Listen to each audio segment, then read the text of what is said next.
खासदार श्रीरंग बारणे सध्या आपल्यासोबत आहेत, आपण त्यासोबत चर्चा करू. सर, आज बैठक होती, बैठकीमध्ये काय नक्की कुठल्या कुठल्या विषयावरती चर्चा झाली? पुणे आणि सोलापूर डिव्हिजनची महत्त्वपूर्ण बैठक खरं तर रेल्वे विभागाची या ठिकाणी झाली. बहुसंख्य त्या विभागाचे प्रतिनिधी खासदार बैठकीला उपस्थित होते. या बैठकीमध्ये रेल्वे स्टेशनची स्वच्छता, त्याचबरोबर सुरक्षा, वेळेवर गाड्या येणं, स्टॉप मिळणं आणि नवीन मार्गिका ज्या प्रस्तावित आहेत त्याच्या संदर्भात माहिती या बैठकीमध्ये घेण्यात आली. एकंदरच या बैठकीमध्ये अगोदरच मान्य सदस्यांनी काही प्रश्न पाठवले होते आणि त्या संदर्भात लेखी स्वरूपामध्ये उत्तरं दिली होती. बहुतांश प्रश्नाची उत्तरं देत असताना रेल्वे प्रशासनाने जे काम केलेलं आहे, जे प्रश्न मार्गी लावलेले आहे त्या संदर्भात बऱ्याचशा गोष्टी सांगितलेल्या आहेत.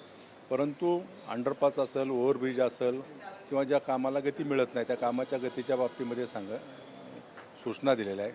कोविडच्या अगोदर बऱ्याचशा मोठ्या प्रमाणावरती स्टॉपेज बंद केले होते, ते पुन्हा चालू करण्याच्या संदर्भात बहुतांश सगळ्या खासदारांनी विनंती केलेली आहे. कलेक्टरच्या आदेशानुसार बरेच रेल्वे स्टेशनचे फाटक बंद केले जातात, परंतु स्थानिक लोकप्रतिनिधीला विश्वासात घेऊन स्थानिकांची मागणी त्याला पर्यायी व्यवस्था ठेवून ते करण्यात यावं अशा प्रकारच्या सूचना आहेत. खरं तर केंद्रीय मंत्रिमंडळाचा विस्तार होणार आहे, यामध्ये आपल्या पक्षाला त्यामध्ये जागा मिळणार आहे. काय सध्या भूमिका आहे, कुणाला यामध्ये वर्णी लागणार आहे आपल्यापैकी? केंद्रीय मंत्रिमंडळाचा विस्तार होईल त्यावेळेस नक्कीच गोष्ट येईल, परंतु शिवसेनेच्या माध्यमातून मंत्री देण्याचं किंवा मंत्री करण्याचा पूर्णपणे अधिकार पक्षाचे आमचे नेते एकनाथजी शिंदेसाहेब यांना आहे आणि त्या बाबतीमध्ये ते स्वतः सांगतील.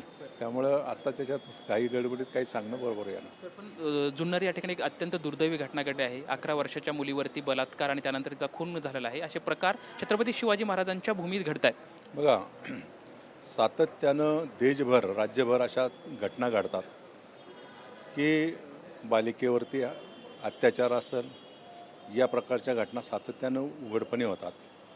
खरं तर या नराधामांना कडक कायदा करून सक्त शिक्षा व्हायला पाहिजे आणि आपल्या आजूबाजूला कुणी असा नराधाम असेल तरी देखील त्या नराधामाला थारा न देता लोकांनी ठरवलं पाहिजे, मानसिकतेपासून दूर जायला पाहिजे.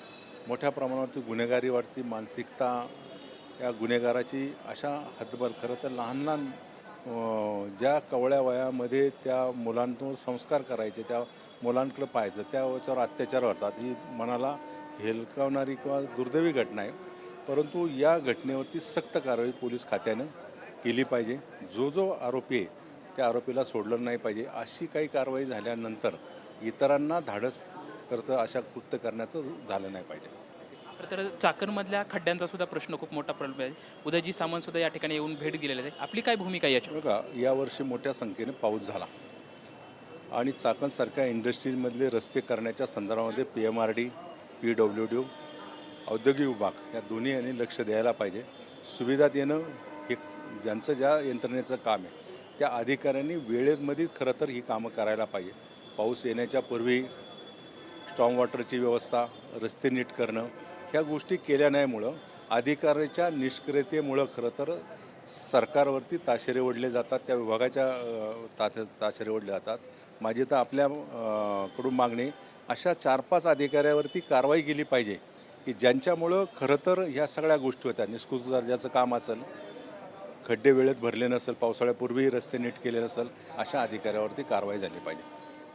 जुन्नरमध्ये जी घटना आहे ती अत्यंत निंदनीय आहे. या आरोपीला कडक कारवाई झाली पाहिजे अशी प्रतिक्रिया श्रीरंग बारणे यांच्याकडून आपल्याला पाहायला मिळते. कॅमेरामॅन प्रवीण सोबत लक्ष्मण जाधव, ट्यून मराठी, पुणे.